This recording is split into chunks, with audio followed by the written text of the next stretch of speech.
Buenas noches, es una alegría poder estar en esta noche en nuestras reuniones de enseñanza.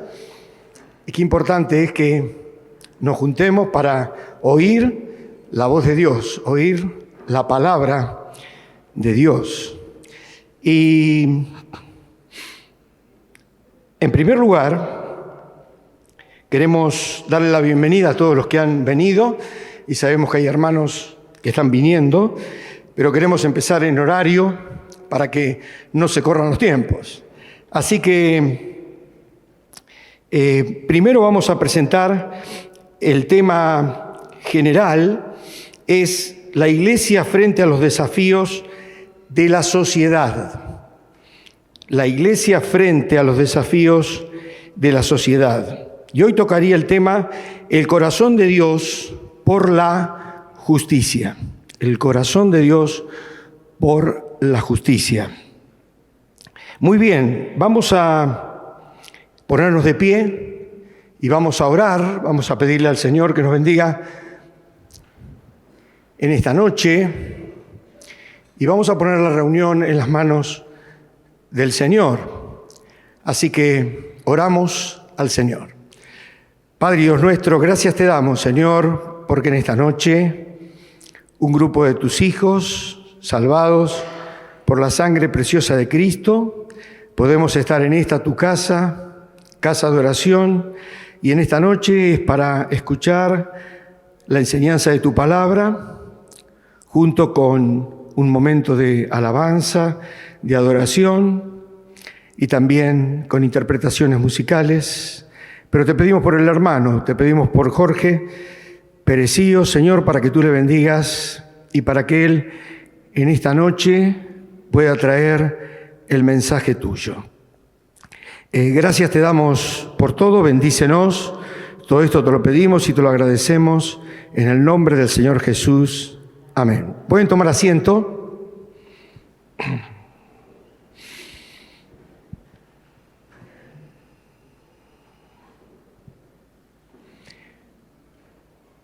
Como dije anteriormente, el tema para estas reuniones de enseñanza es la Iglesia frente a los desafíos de la sociedad. Podemos decir que Dios no busca adoración sino justicia. Dios no solo busca adoración sino justicia, misericordia y humildad. La fe verdadera se expresa en acciones concretas. Necesitamos que haya una aplicación práctica. Debemos replantear nuestras prioridades como iglesia. Y la pregunta es, ¿estamos reflejando el carácter de Dios en la sociedad? Que el Señor nos ayude para que nosotros también podamos dar un buen testimonio a nuestra sociedad. En Proverbios 21:3 va a decir, haced justicia y juicio, es a Jehová más agradable que sacrificio. Y en Miqueas capítulo 6, versículo 8 dice, oh hombre, Él te ha declarado lo que es bueno. ¿Y qué pide Jehová de ti? Solamente hacer justicia y amar misericordia y humillarte ante tu Dios. Muy bien, y con estas palabras introductorias vamos a tener un momento de alabanza y adoración y le vamos a pedir al hermano que nos va a dirigir, al hermano Eliseo. Ellos son de la zona oeste, también han venido con los músicos de aquel lugar, así que los dejamos con Eliseo para tener este momento de alabanza y de adoración. Que el Señor les bendiga. Gracias. Muy bien, buenas noches para todos. El Señor les bendiga. Tenemos la posibilidad ahora de poder alabar el nombre del Señor y qué mejor poder hacerlo todos juntos y cantando al nombre del Señor, reconociendo su grandeza, reconociendo su poder, reconociendo que Él también en esta noche está aquí en medio nuestro y a Él es a quien venimos a alabar. Dice el Salmo 145, verso 3. Grande es el Señor y digno de suprema alabanza, y su grandeza es inescrutable. Esta palabrita casi media difícil de pronunciar, pero que nos lleva a pensar en que la grandeza de Dios es inigualable, inagotable, imposible tal vez de comprender o de averiguar con nuestras mentes finitas, con nuestra mente humana.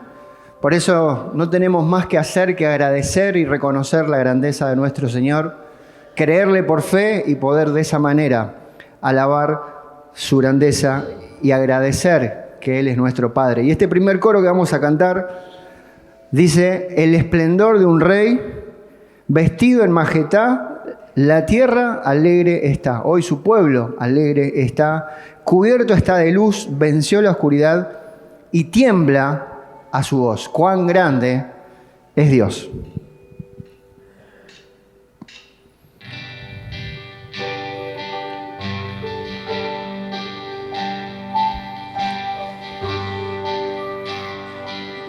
El esplendor de un rey,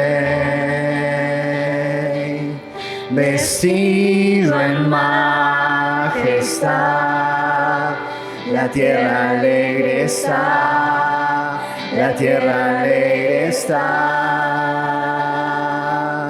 cubierto está de luz, venció la oscuridad y tiembla su voz, y tiembla su voz. ¡Cuán grande es Dios! ¡Cuán grande es Dios! Cántale, cuán grande es Dios, y todos lo verán. ¡Cuán grande es Dios! Día a día Él está. Día a día Él está. Y el tiempo está en Él. Principio y el fin. Principio y el fin. La Trinidad en Dios. El Padre, el Hijo. El Padre, Hijo, Espíritu, Cordero y el León, Cordero y el León. ¡Cuán grande es Dios! ¡Cuán grande es Dios! Cántale, cuán grande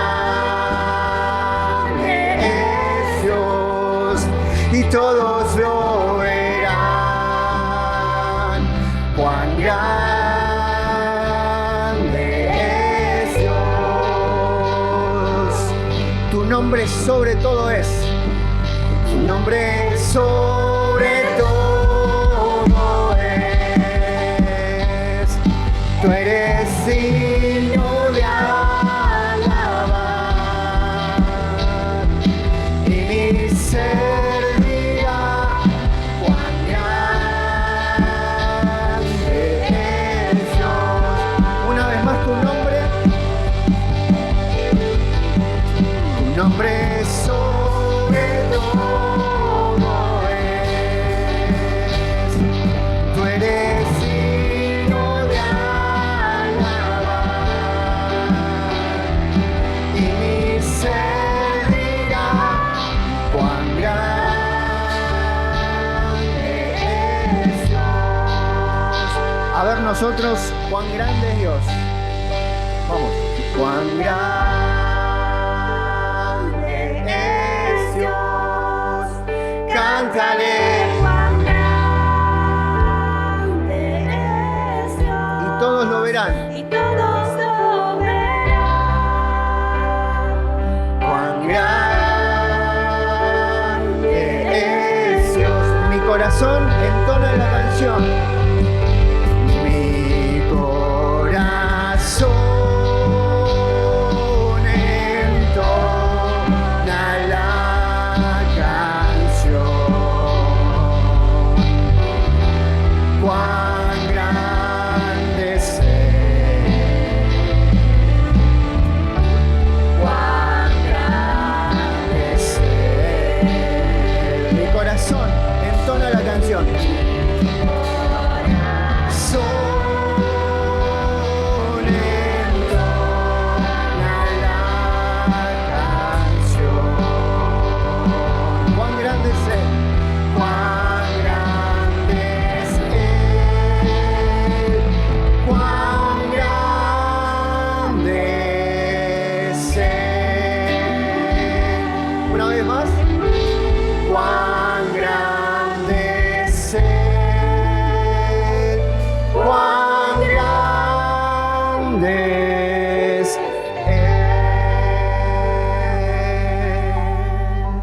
Amén. Cuán grande es nuestro Dios. Vamos a cantar un himno que también nos lleva a pensar en este gran Dios. Dice el coro de este himno: cuando estemos en gloria en presencia de nuestro Redentor, a una voz la historia diremos del gran vencedor, ¿sí? Diremos de este grande Dios. Es el himno 449. Canten del amor de Cristo, ensalzad al Redentor, tributadle santos todos, grande gloria y loor. Nos ponemos de pie y cantamos el himno Canten del amor de Cristo.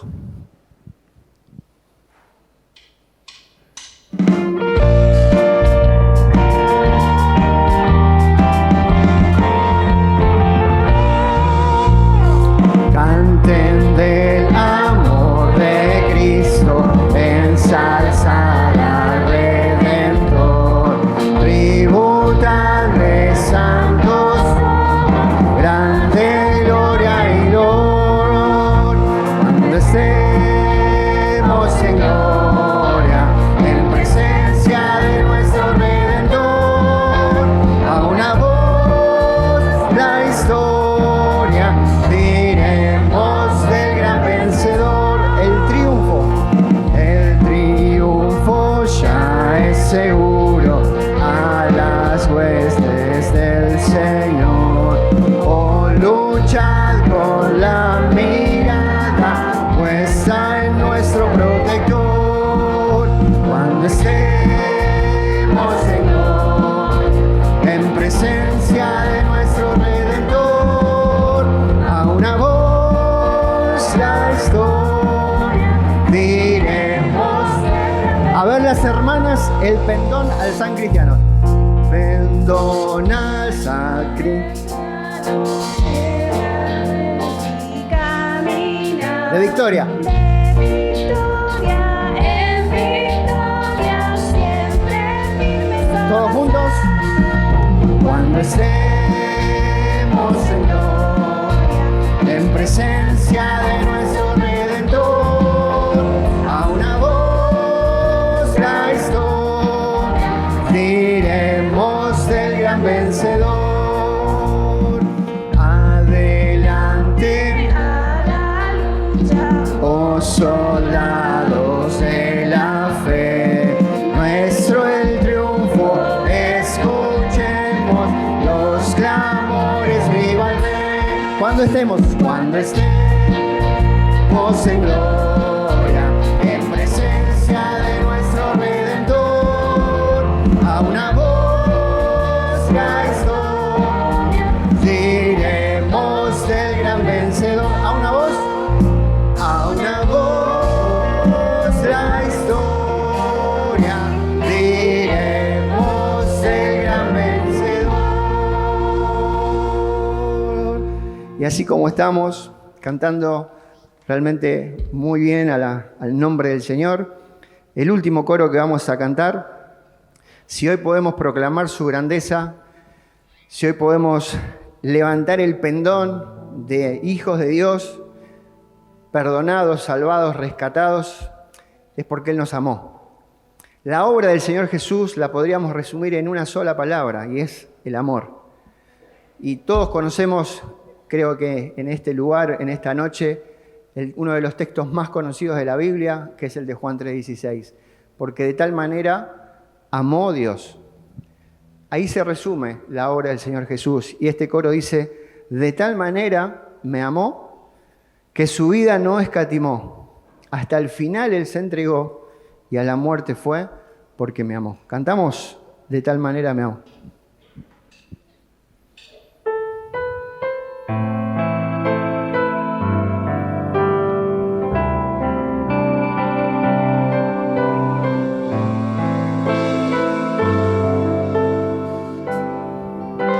De tal manera me amó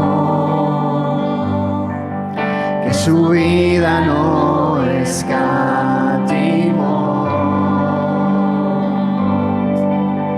hasta el final. Él se entregó y a la muerte fue porque me amó. De tal manera me amó y no hay forma en que podré pagar el precio de su grande amor, el precio de su grande amor. Pero toda mi alma quiero dar por su amor, yo viviré y de su amor yo cantaré. Con mi Jesús caminaré, porque Él me amó a mí. Por su amor, por su amor yo viviré y de su amor yo cantaré. Con mi Jesús caminaré,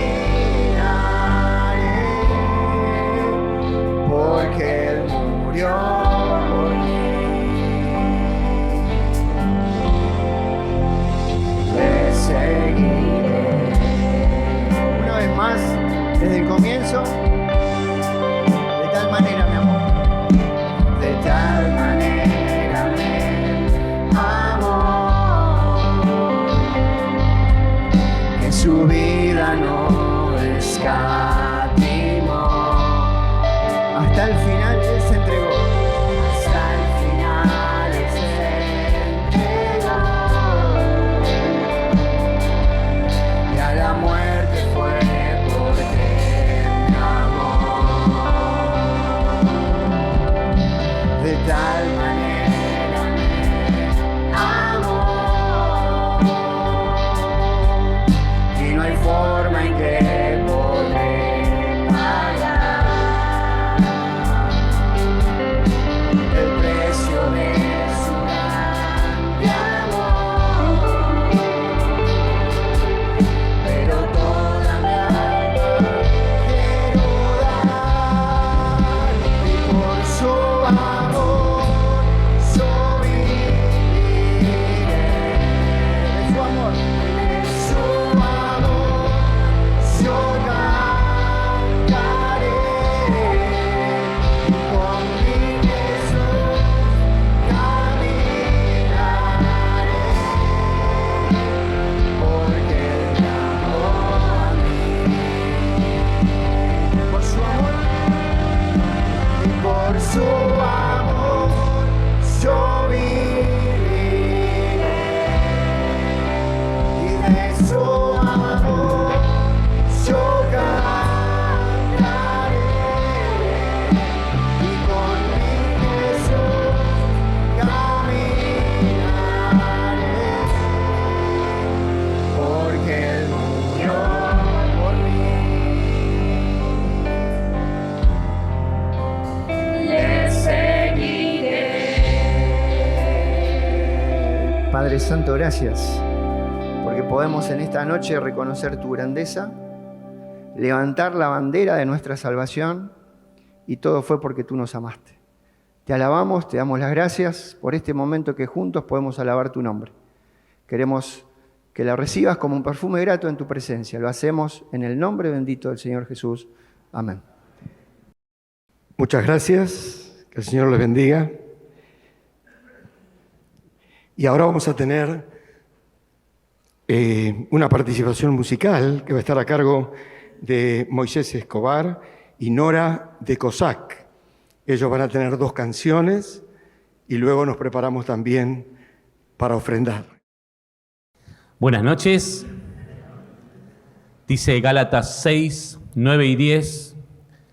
No nos cansemos de hacer, porque a su tiempo segaremos si no desmayamos. Así que, según tengamos oportunidad, hagamos bien a todos, y mayormente a los de la familia de la fe. Es tiempo, se titula esta canción.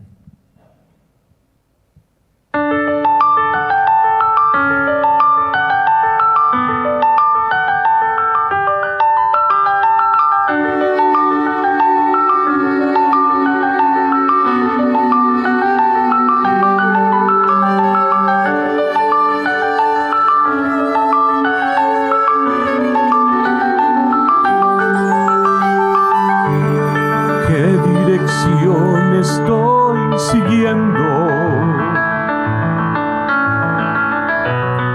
cómo evaluar la situación. Veo el tiempo transcurriendo. ¿Qué está pasando a mi alrededor?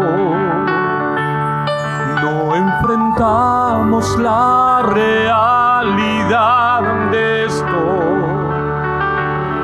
Es tiempo que salgamos todos a encontrar al que se fue. No hay temor, debemos de buscar obreros. No hay aflicciones que nos hagan retroceder.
Eres luz para este mundo, así lo dice el Señor. Y que lleves salvación hasta tierra en perdición, toda lengua y nación. No enfrentamos la realidad de esto. Es tiempo que salgamos todos a encontrar al que se fue. No hay temor, debemos de buscar obreros. No hay aflicciones que nos hagan retroceder.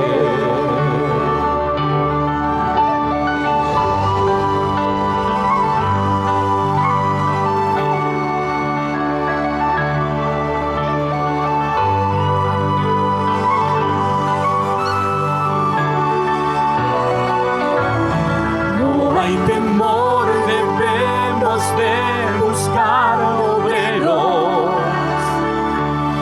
No hay aflicciones que nos hagan retroceder. No hay aflicciones que nos hagan retroceder.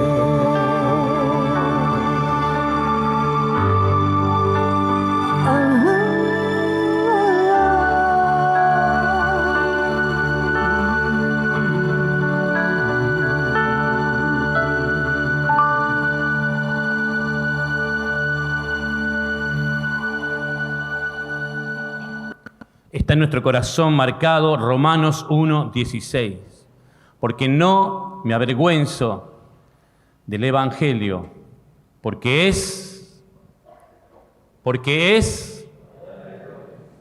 para salvación a todo aquel que cree. 1 Corintios 1:18 dice, porque que la palabra de la cruz es una locura a los que se pierden, pero para nosotros los que se salvan es poder de Dios. No debería salir ningún otro tipo de consejo de nuestra boca que no sea el que proviene de la verdad del Evangelio, porque es lo que salva del infierno a las personas, porque es el que restaura vidas, porque su Espíritu Santo, por la sangre de Jesús, sigue transformándolas. Aún la cruz.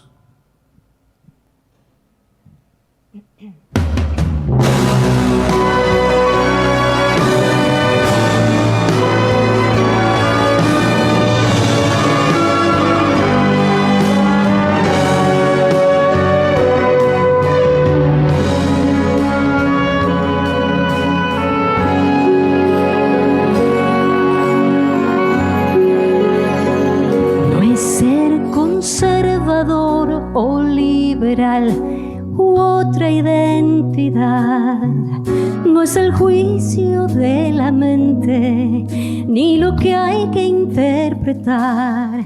Se opone a la política, fama y posición. Solo es un mensaje simple, lo creas tú o no. Aún la cruz, aún la sangre del Señor, limpieza da, liberta al pecador con su poder. A los perdidos salva el nombre de Jesús. Aún la cruz.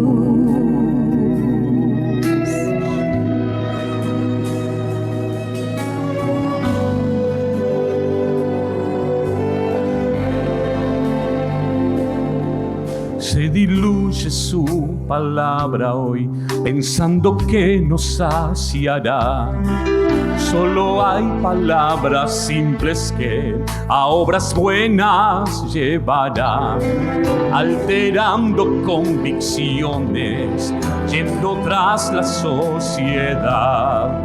Pero nunca el Evangelio su verdad ha de cambiar. La sangre del Señor limpieza da, liberta al pecador con su poder. Oh, los perdidos salva el nombre de Jesús. Aún la cruz. Dirán que es historia antigua o simple religión, mas permanece aún la cruz. Allí el Señor nos libertó.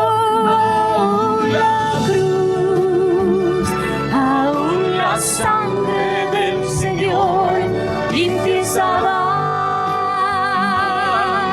liberta al pecador con su poder. Salva el nombre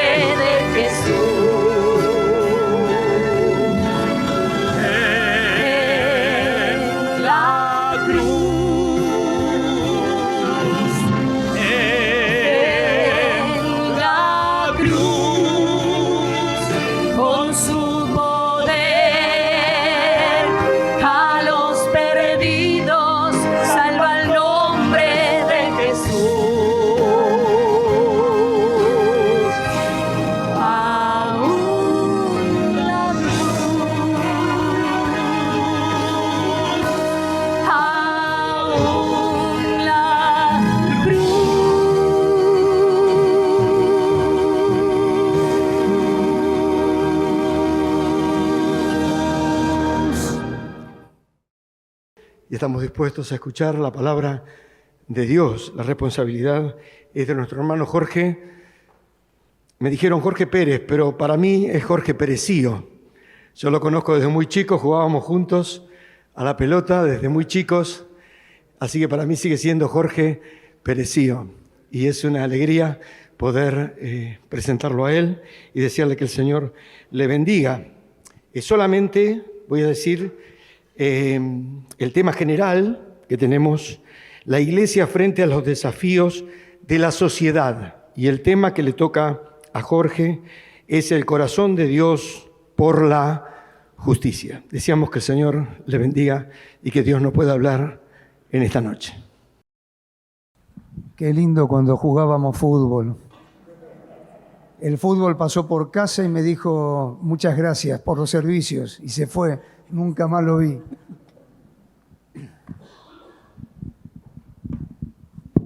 Buenas noches, hermanos. Es un gusto poder estar con ustedes en esta noche para compartir el tema que nos congrega, que nos convoca en esta oportunidad. Creo que lo tienen ahí en pantalla. Nos toca ver los desafíos que tiene la Iglesia. Un tema excelente, sobre todo para esta época en la cual somos los creyentes constantemente desafiados, valga la redundancia, por los desafíos actuales que hay, por la complejidad de la hora actual. Así que antes de comenzar a compartir la palabra, vamos a tener una breve oración. Señor, gracias te damos por este tiempo y pedimos la gracia tuya asistiéndonos al compartir la palabra, al meditar en ella y a que la misma, con tu poder, con el poder de tu Espíritu Santo, pueda ser de bendición para cada uno de nosotros. Necesitamos oír tu palabra, tu voz, hablándonos al corazón, y por eso nos ponemos en tus manos, rogándote que limpies nuestras vidas, perdones nuestros pecados y en esta hora nos des tranquilidad y sobre todo tranquilidad espiritual para compartir la palabra. Te lo pedimos, nuestro Dios, para la gloria tuya, en el amado nombre del Señor Jesús. Amén. Vamos a abrir, hermanos, en Miqueas. Nos toca, si puede ser la segunda, ahí está. Los desafíos y la importancia que Dios le da al rol social que la Iglesia tiene que tener. Y vamos a leer nuestro texto base en esta noche, allí en Miqueas, capítulo 6, versículo 8. Miqueas 6, 8.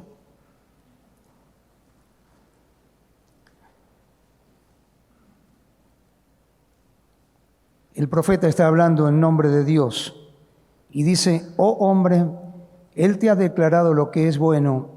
¿Y qué pide Jehová de ti? Solamente hacer justicia y amar misericordia y humillarte ante tu Dios. Solamente hacer justicia y amar misericordia y humillarte ante tu Dios. Quiero, hermanos, compartir con ustedes muy sencillamente en esta noche 3 puntos. Creo que los van a tener ahí en pantalla. Y estos 3 puntos son la decisión de Miqueas, la denuncia de Miqueas y la demanda de Miqueas. Cuando uno toma el libro de Miqueas, y es bueno estudiar, como decía nuestro querido Carlos Morris, los grandes mensajes de los profetas menores, o los mayores mensajes de los profetas menores. Es interesante notar algunas cosas que nosotros las vamos a citar, pero cualquiera de ustedes lo puede encontrar en comentarios bíblicos con toda seguridad, mucho mejor que yo. La decisión de Miqueas. Acompáñenme al primer capítulo, primer versículo de esta profecía. Allí dice: palabra de Jehová que vino a Miqueas de Moreset en días de Jotán, Acaz y Ezequías, reyes de Judá. Y observe esto, dice: lo que vio sobre Samaria y Jerusalén. Miqueas escucha la voz de Dios, que Dios le está diciendo, tenés que salir a expresar lo que es mi sentir hacia el pueblo de Israel. Y en días de Jotán, de Acaz y de Ezequías, reyes de Judá, este gran hombre de Dios llamado Miqueas, cuyo nombre significa ¿quién es como Jehová? ¿Quién es como Dios? Nadie es como Dios. Sale a dar esta palabra del Señor. Miqueas se podría haber quedado y haberle dicho, bueno, Señor, voy a pensarlo. Déjame pensarlo un poco, a ver si tal vez el mes que viene o más adelante. No, cuando vino la palabra, uno puede interpretar que vino la palabra de Dios a Miqueas, de Jehová a Miqueas, y Miqueas sale a proclamar el mensaje que Dios tenía para aquel pueblo. Miqueas fue un contemporáneo de Isaías. Más o menos ubicamos esta profecía entre los años 760 al 720 a.C. Obviamente Miqueas era más joven que Isaías. Y el mensaje de Miqueas fue básicamente para Judá y Samaria, el reino del norte y el reino del sur, en los cuales se dividían las 12 provincias, o mejor dicho, las 12 tribus de Israel. Allí está Miqueas hablando en días de Jotán, de Acaz y de Ezequías. Jotán y Ezequías fueron reyes bastante buenos, Acaz no. Y en medio de ese devenir de los tiempos, Miqueas toma la decisión de salir a hablar lo que Dios quería que él dijera. No era lo que él pensaba. Dios le lleva a ver la necesidad puntual del pueblo porque dice, Miqueas sale, escucha la voz de Dios, lo que ve en Samaria y en Judá. Miqueas era oriundo de Moreset. Moreset es era un pueblito chiquito en lo que hoy es un emplazamiento arqueológico allí en Jerusalén, unos 30 a 40 kilómetros de Jerusalén hacia el sur de Jerusalén en el valle de Cefelá. Y en aquella región, Moreset era una ciudad que tenía un camino principal que atravesaba y unía varios destinos. Por allí pasaba una abundante cantidad de comercio, actividad comercial. Mucha gente utilizaba ese camino. Los ejércitos pasaban por ese camino porque, según la historia, era un camino ancho y que se utilizaba mucho para la conexión entre todos aquellos lugares. Miqueas era un hombre que estaba informado de lo que pasaba. No era un descolgado, sabía que había problemas allí en el pueblo de Judá, básicamente de Samaria también, pero básicamente de Judá, y observa qué es lo que Dios le está diciendo que tiene que decir. Y entonces toma la decisión y sale para hablar del mensaje del Señor. Ahora, ¿qué era lo que Miqueas tenía que decir? Bueno, Miqueas iba a presentar su denuncia, la denuncia de Dios contra aquel pueblo, acerca de la idolatría, los sobornos, el cohecho, la injusticia, la opresión de los pobres. Por eso se lo llama a Miqueas el profeta de los pobres, el profeta que actúa con justicia social a favor de los pobres, porque ahora lo vamos a ver un poco más en detalle, lo que aquel pueblo estaba experimentando era una verdadera opresión como nunca antes la había vivido. Ahora, Miqueas sale a hablar en tiempos de Jotán, Acaz y Ezequías, reyes de Judá. Pero el verdadero problema que tenía que enfrentar Miqueas era al rey de Asiria, a Senaquerib. Asiria era el imperio, en ese momento el imperio más importante que había allí en el antiguo mundo. Sargón II había fallecido y había dejado su trono a su hijo Senaquerib, que es el que tantas veces se menciona en la Biblia. Senaquerib montó un imperio tremendo. Cobraban impuestos a todas las regiones vecinas. Cobraban el peaje por utilizar todos los caminos.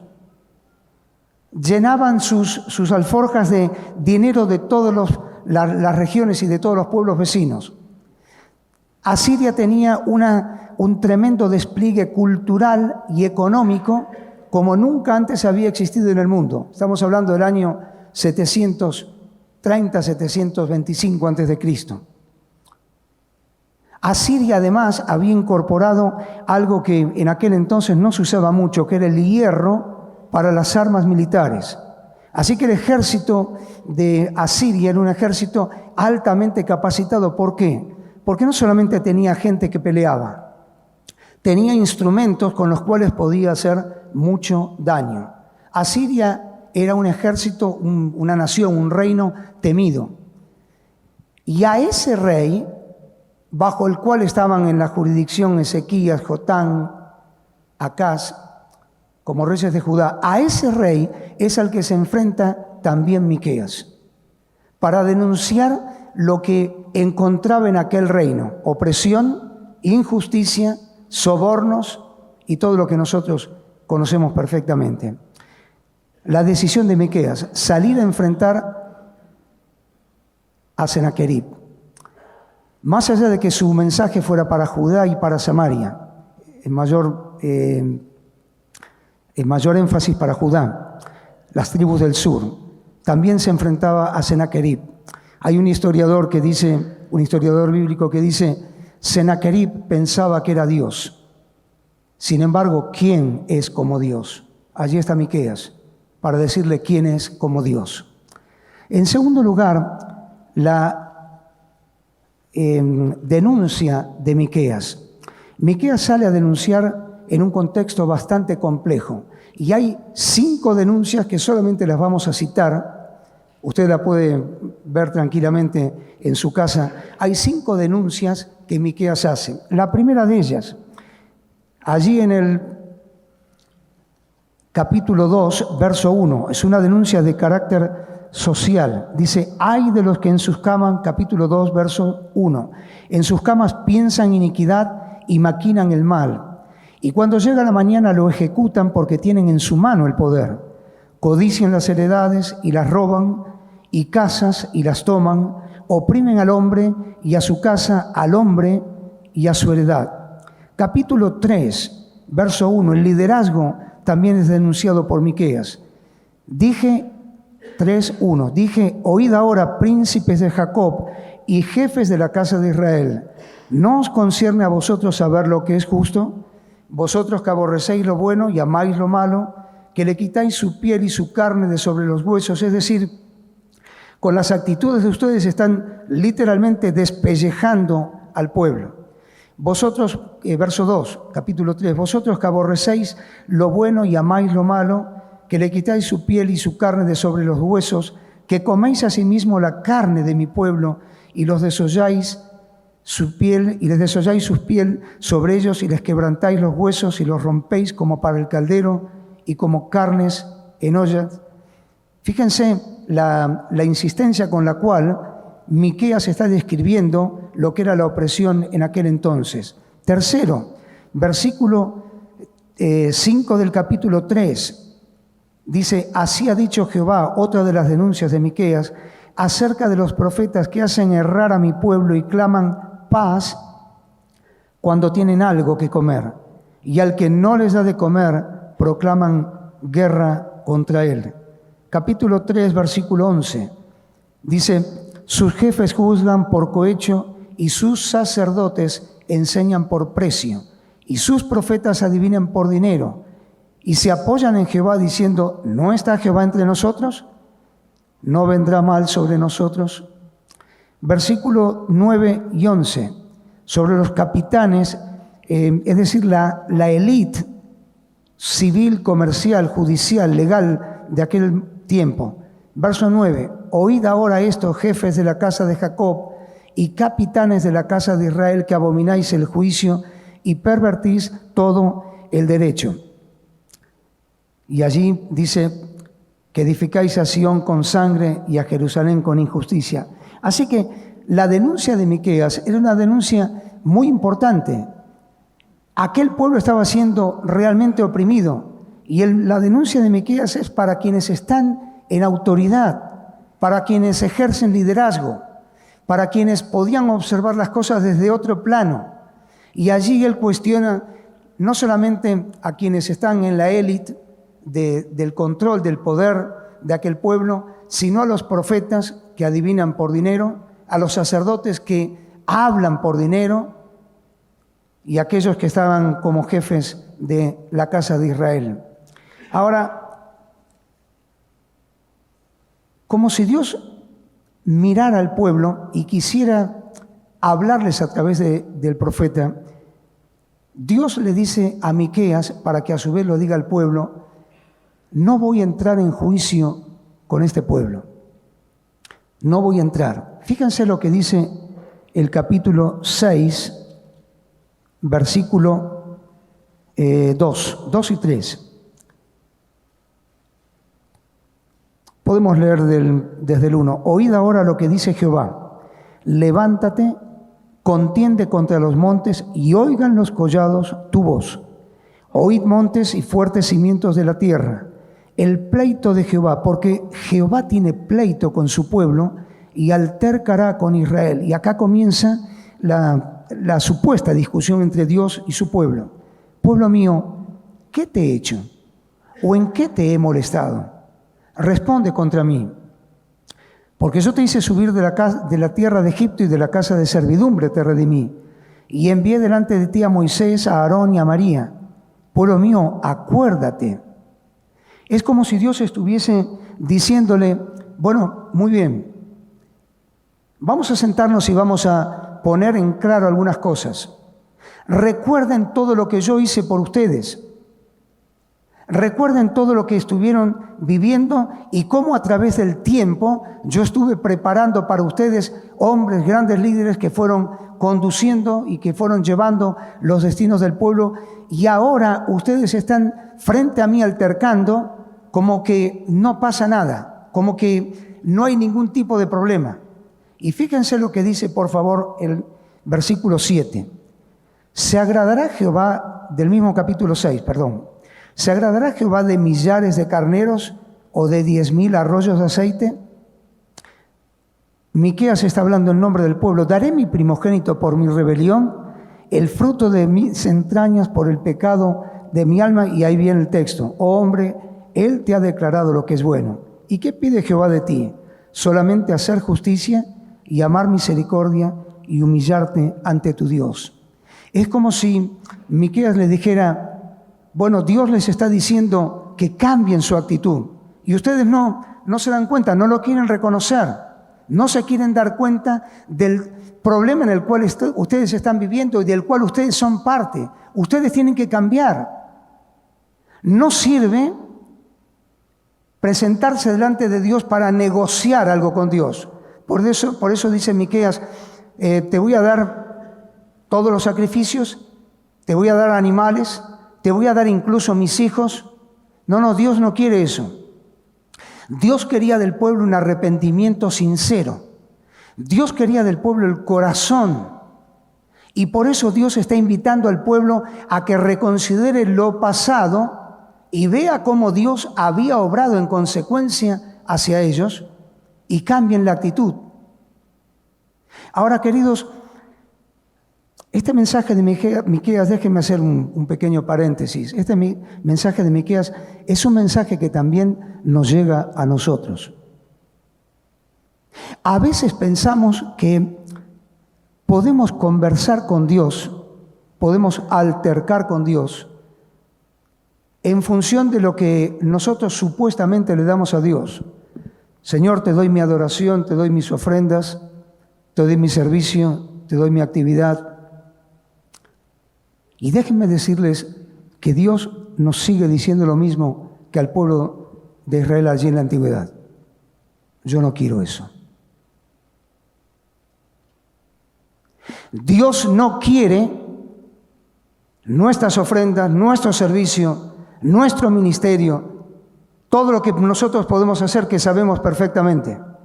Dios quiere nuestro corazón, porque si Dios tiene nuestro corazón, tiene todo lo demás. ¿De qué sirve que yo le dé al Señor algo cuando no lo estoy sintiendo y cuando Él no es el el centro de la vida, el que tiene el control de la vida. ¿De qué sirve que yo llene de adoración el domingo y manifieste y haga y un montón de cosas si Dios no está en el centro de mi vida, si Dios no tiene mi corazón? Dios sigue buscando el corazón de su pueblo. Toda la historia lo ha hecho. Toda la historia bíblica es una historia de cómo Dios fue siempre, siempre, siempre buscando el corazón del pueblo. Dios no quiere nada nuestro. Dios no necesita nada nuestro. Dios quiere nuestro corazón, porque si tiene nuestro corazón, tiene todo lo demás. No te olvides de esto. No se olvide, hermano, de esto. Es un gran principio que atraviesa toda la Biblia. Dios busca el corazón de su pueblo, es decir, la esencia del ser. Cuando Miqueas está haciendo esta profecía, está advirtiendo, no lo vamos a leer por amor al tiempo, pero está advirtiendo al reino del norte, a Samaria, cuidado, porque va a venir el invasor y los va a destruir. Y Dios tenía razón a través de Miqueas. En el año 721 antes de Cristo, Sennacherib invade el reino del norte y allí se lleva cautivo y destruye todo lo que puede. Pero también Miqueas le dijo al reino del sur, a Judá, cuidado, porque va a venir el castigo del Señor sobre ustedes si no se arrepienten. Y 136 años, como el tiempo de la iglesia de aquí, en Calle Brasil. Supongo que debe ser eso. Mi edad no es, así que supongo que debe ser del tiempo de la iglesia. 136 años después, en el 586, Babilonia con Nabucodonosor a la cabeza, ingresan y destruyen Jerusalén. Destruyen el templo, destruyen la vida de aquella nación. Miqueas estaba dando un mensaje importante y estaba llamando al pueblo al arrepentimiento.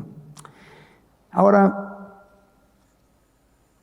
tercer lugar, la demanda de Miqueas. ¿Qué está diciendo Miqueas? Dios quiere tres cosas. En primer lugar, fíjense que en el versículo 8 dice, hombre, oh hombre, Él te ha declarado lo que es bueno. Es decir, el pueblo ya sabía lo que Dios había dicho. No es que iba a decir algo nuevo, el pueblo sabía. Y dice Miqueas, Dios ya te ha declarado lo que quiere. Y Dios quiere tres cosas de ti. En primer lugar, hacer justicia. Segundo, amar misericordia. Y tercero, humillarte ante tu Dios. Hacer justicia significa allí, la palabra en el original, según aquellos que entienden, tener una actitud recta en la vida. Obviamente, queridos, no podemos ser justos porque dice la Biblia que no hay justo ni aún uno. Pero tenemos que tratar de ser lo menos injustos posibles.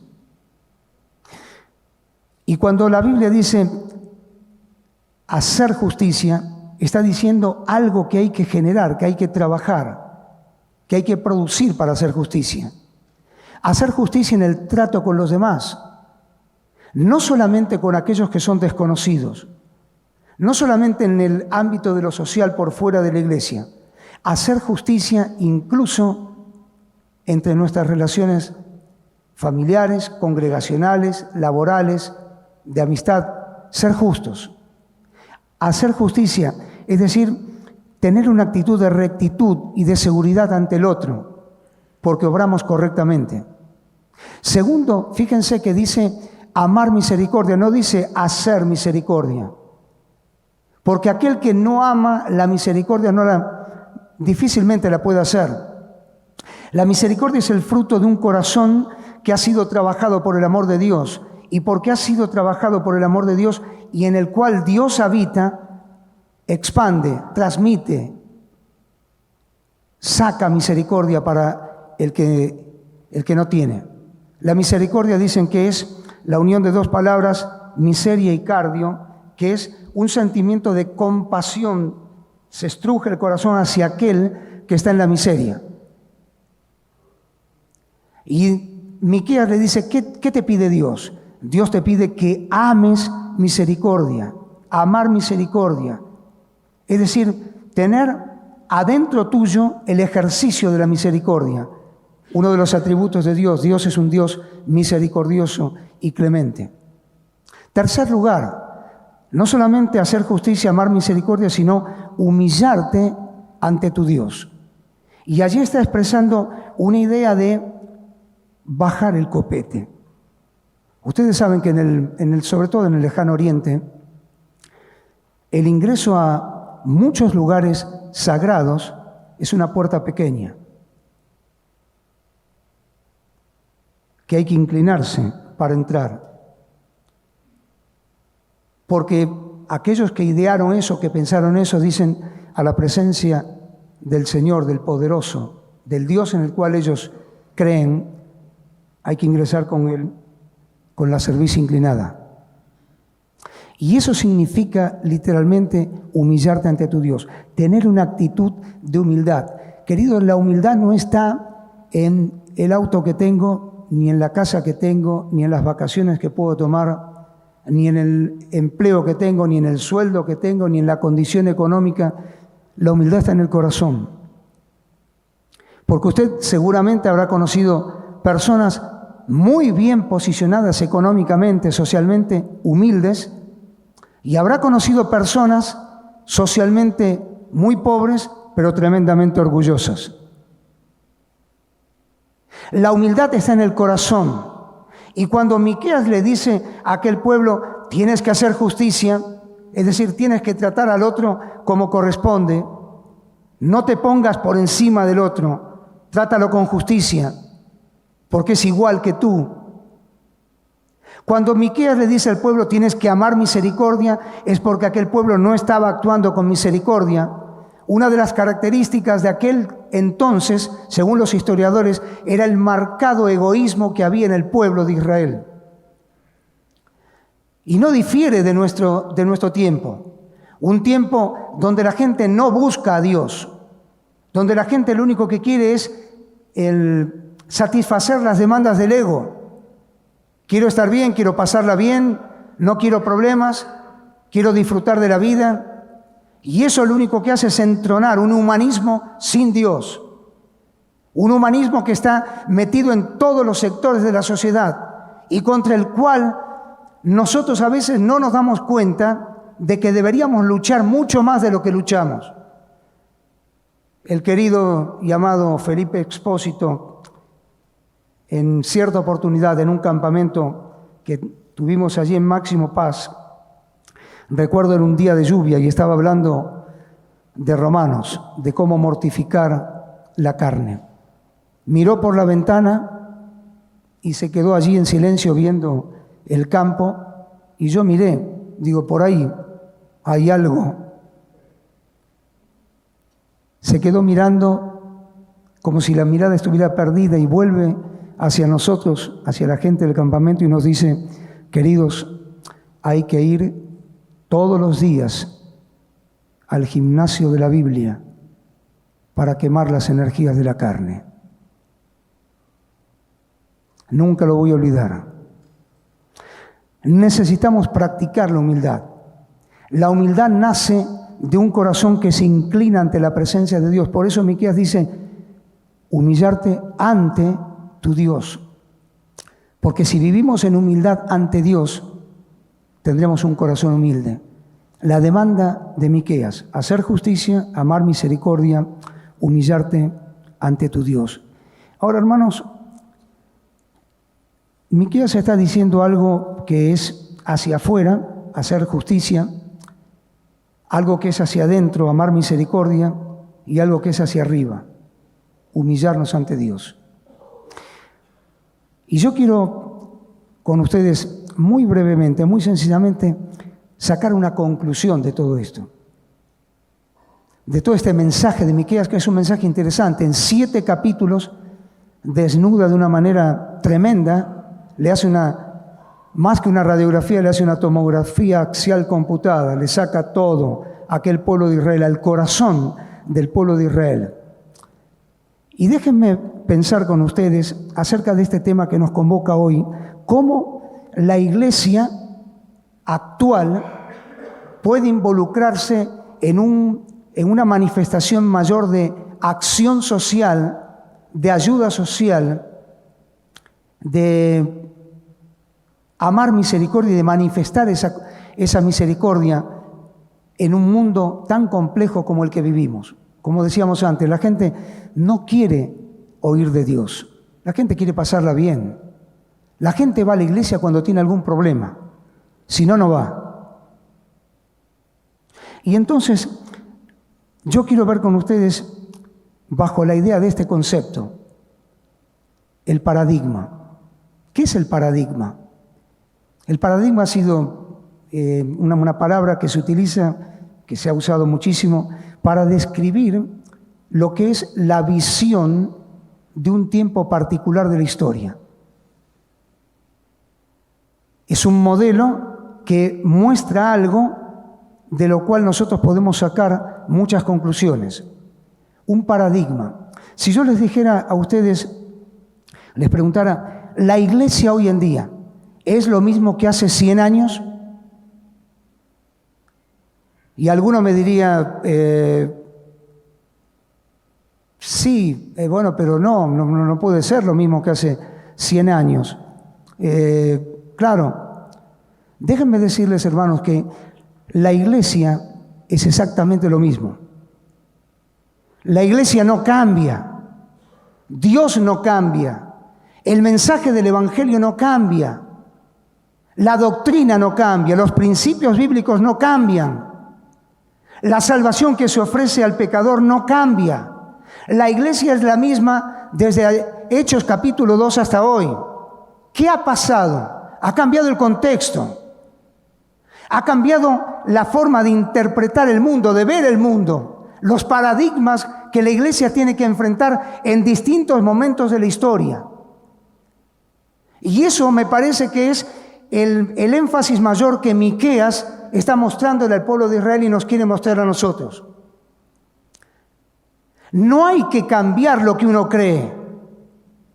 No es acomodar el mensaje del Evangelio, contextualizarlo y vamos a acomodarlo a ver si podemos tener resultados. No, queridos, el mensaje del Evangelio tiene resultado por sí solo. No depende de nosotros porque es el poder de Dios. Lo hemos citado para salvación a todo aquel que en él cree. Por tanto, no nos avergonzamos del Evangelio, porque es ese poder, es esa dinamita de Dios. Ahora, ¿cómo hacemos para extender el mensaje del Evangelio en medio de un contexto social tan especial? Recomiendo 2 libros, hay un montón. Recomiendo 2 libros. Primero, El pastor en la cultura actual, de John MacArthur. Muy bueno. El segundo, Desafíos y retos contextuales, de John Stott. Es un poquito más antiguo, pero también vale la pena leerlo. John Stott tiene otro libro, no recuerdo ahora el nombre, no importa. Al que le interese me lo dice y me da el teléfono y después lo llamo y se lo doy. No lo recuerdo ahora. Y allí plantean ellos que la iglesia no cambia, pero la iglesia tiene que pensar de acuerdo al contexto en el cual está. Voy a colocar un par de ejemplos muy sencillos. Hace 60, 80 años, todos los instrumentos musicales eran prohibidos en la iglesia. Solamente se usaba el armonio, se cantaba sin música. Ha pasado el tiempo y a mí me encanta la música y hay un montón de instrumentos. Gracias a Dios por ello. ¿Cambiamos la esencia del mensaje? ¿Cambiamos el Evangelio? ¿Cambiamos la doctrina? No. Simplemente fuimos adaptándonos a cambios que no modifican lo que uno cree. Simplemente nos ayudan a estar de otra manera. Hace 60, 80 años, hablar de la psicología o de la psiquiatría era una demonización. Hoy en día eso, gracias a Dios, ha cambiado. Nos hemos dado cuenta que cualquier persona puede tener un problema emocional, anímico, estructural de la mente, lo que fuere, y que necesita atención o que necesita algún psicofármaco o algo como para paliar esa situación y seguir adelante. Hoy lo miramos de otra manera. Hace 60, 80 años era un tremendo conflicto. ¿Qué pasó? ¿Cambiamos la doctrina? No. Nos hemos adecuado a entender las cosas de acuerdo al paradigma, de acuerdo a la visión de la época. Yo no pretendo, hermanos, que ustedes estén de acuerdo conmigo. Simplemente que podamos compartir esto y expresar nuestros puntos de vista. Cuando baje, estoy dispuesto a que me peguen.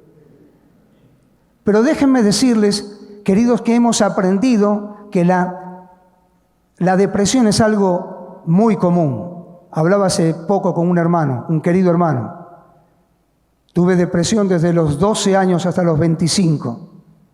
Me tenía que hacer 300 kilómetros para que me viera un psiquiatra cristiano, para que acá no supieran lo que me pasaba.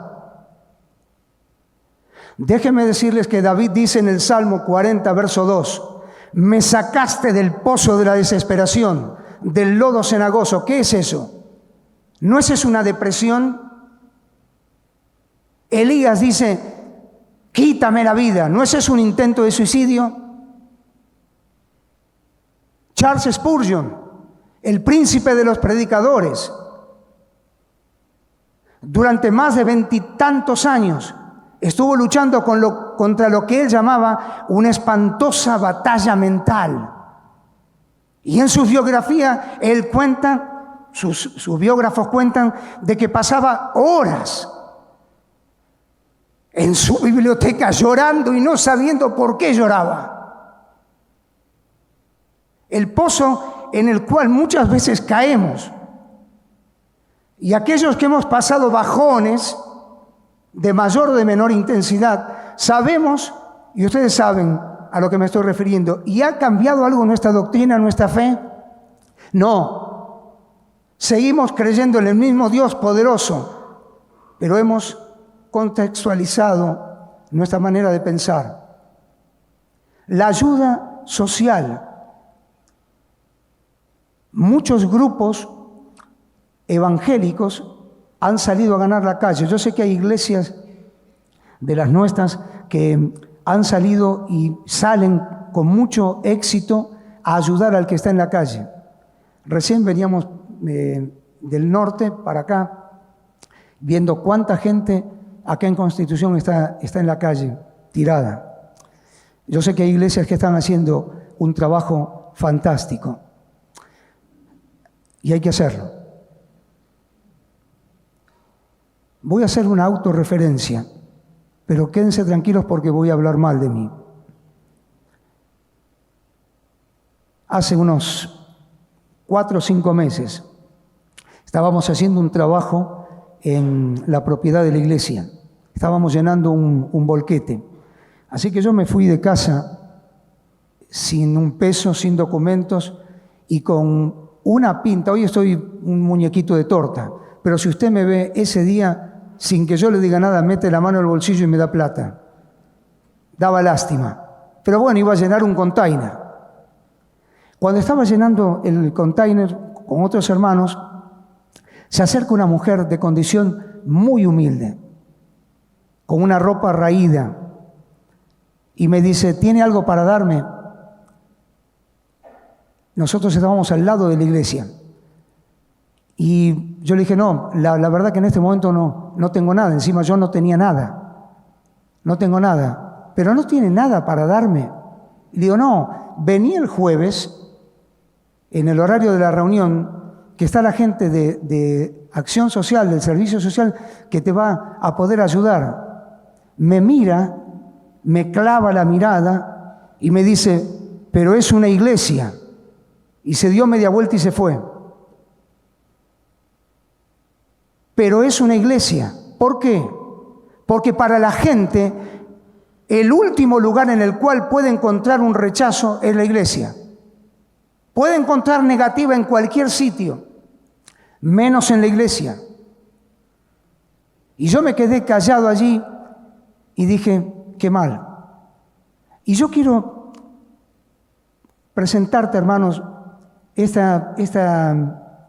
no son propuestas, es una conversación para que lo lleves en tu corazón, lo pienses. ¿No tendríamos que tener en la iglesia un banco de alimentos no perecederos para los que van a pedir? Tal vez ya lo tengas donde estás congregado. No sé, 5 paquetes de fideos, 5 de arroz, azúcar. No sé, bueno, las hermanas saben mejor que yo. ¿No habría que tener eso para que la gente que va a la iglesia no diga, me fui con las manos vacías?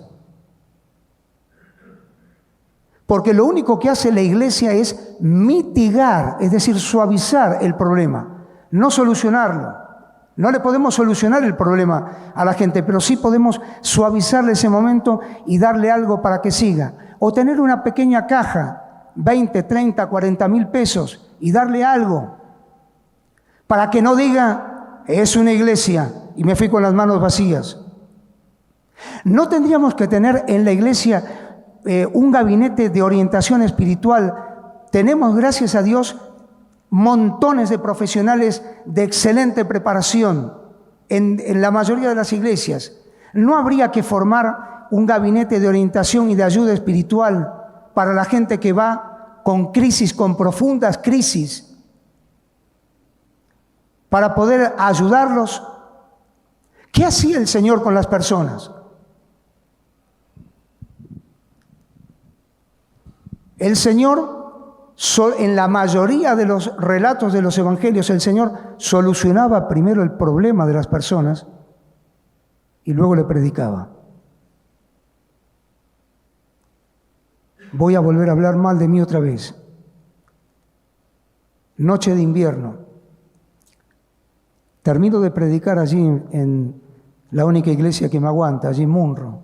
Y viene un hermano y me dice, hay un joven sentado, yo lo había visto en la última fila, hay un joven allí sentado en la última fila que quiere hablar con vos.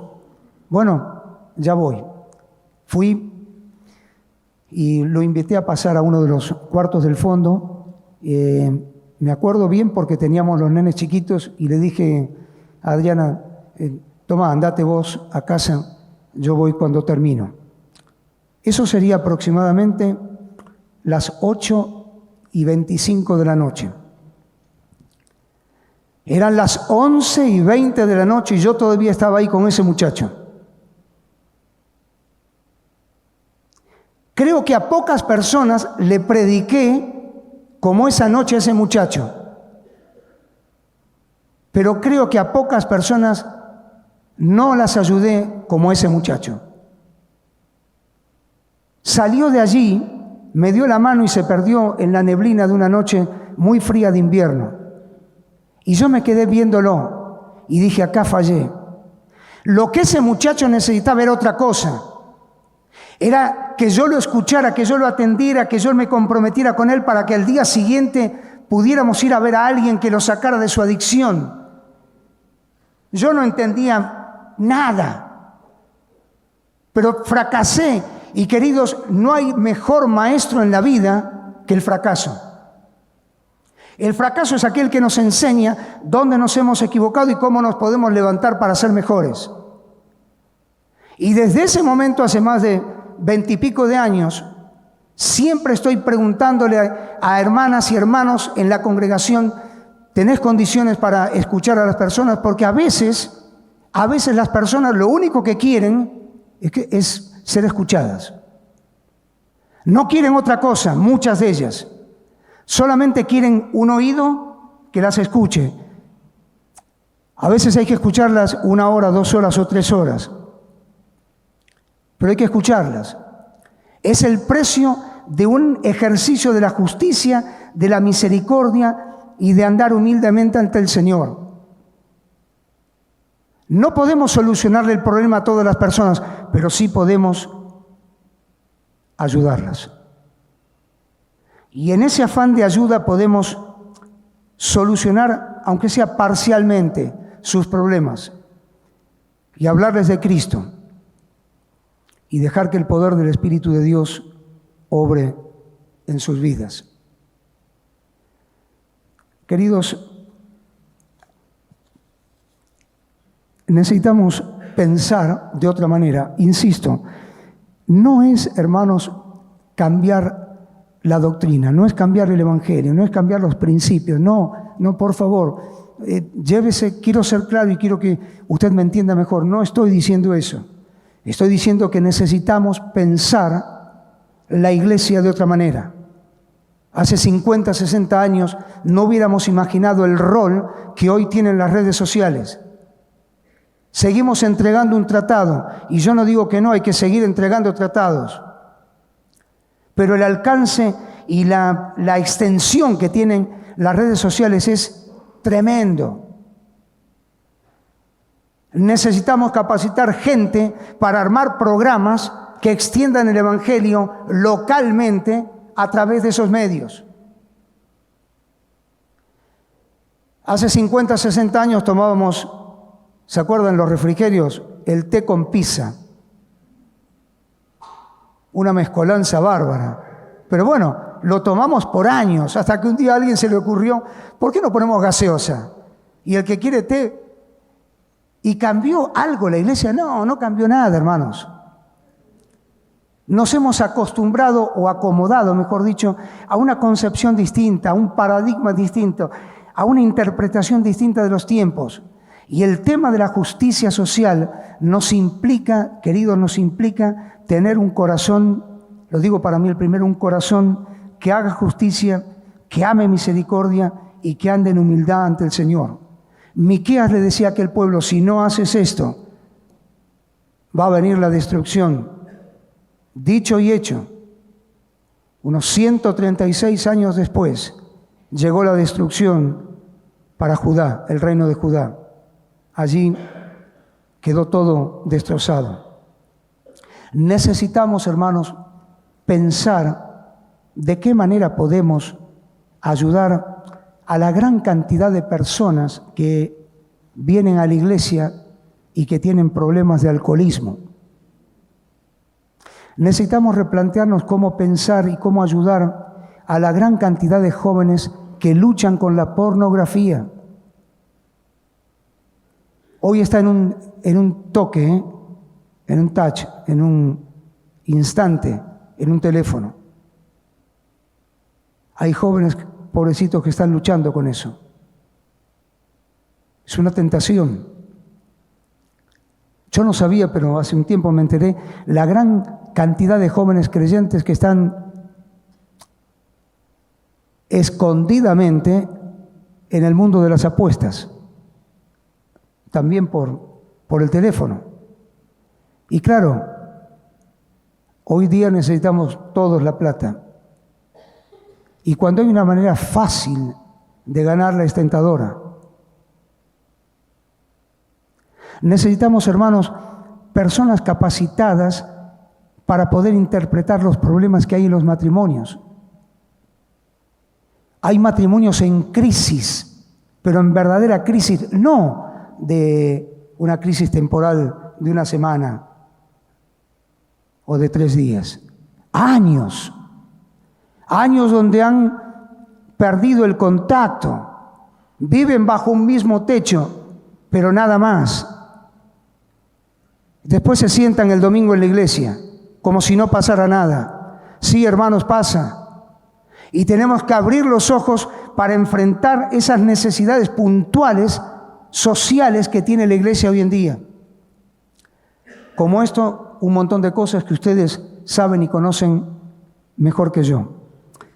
Termino con esto. No hay que cambiar el mensaje. Tenemos que cambiar cómo pensamos, la manera de actuar fuera de la iglesia con el mensaje. Necesitamos hacernos un replanteo y necesitamos pensar que este Dios que ama la justicia, porque es uno de sus atributos, Dios es justo. Este Dios que ama la misericordia, porque es uno de sus atributos, es misericordioso. Este Dios que en la persona de su amado Hijo dijo, aprended de mí que soy manso y humilde de corazón, lo que decíamos antes, no afuera, humildad en el corazón. Este Dios que habló a través de Miqueas es nuestro Dios, es el mismo Dios. Pasaron los tiempos, pasaron las épocas, pasaron las edades, Dios sigue siendo el mismo. Y Dios sigue pidiéndole a su pueblo, a la iglesia local, hacer justicia, amar misericordia y humillarse ante Él. Dios nos bendiga y nos ayude a saber interpretar la velocidad de estos tiempos para poder actuar conforme a lo que Dios nos pide. San Agustín decía, los tiempos son difíciles, seamos nosotros mejores que los tiempos. Amén.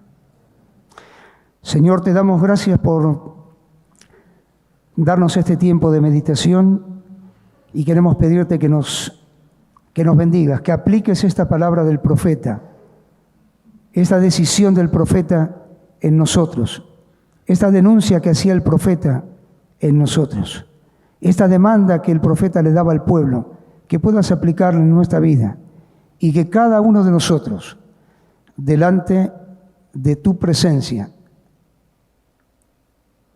pueda abrir el corazón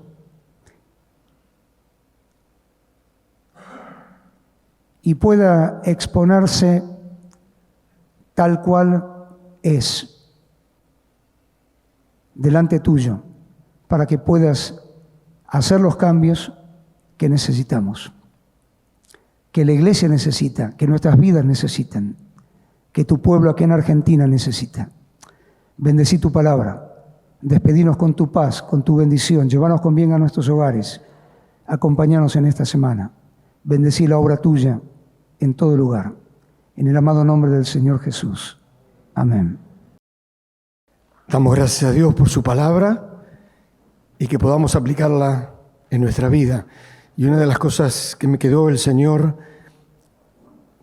quiere tu corazón, el Señor quiere mi corazón. Que el Señor nos ayude para que podamos humillarnos delante del Señor y obedecer su palabra. Bueno, hermanos, llegamos al final de nuestra reunión. Ya nuestro hermano oró, así que nos despedimos. Que el Señor les bendiga y nos veremos en la próxima reunión.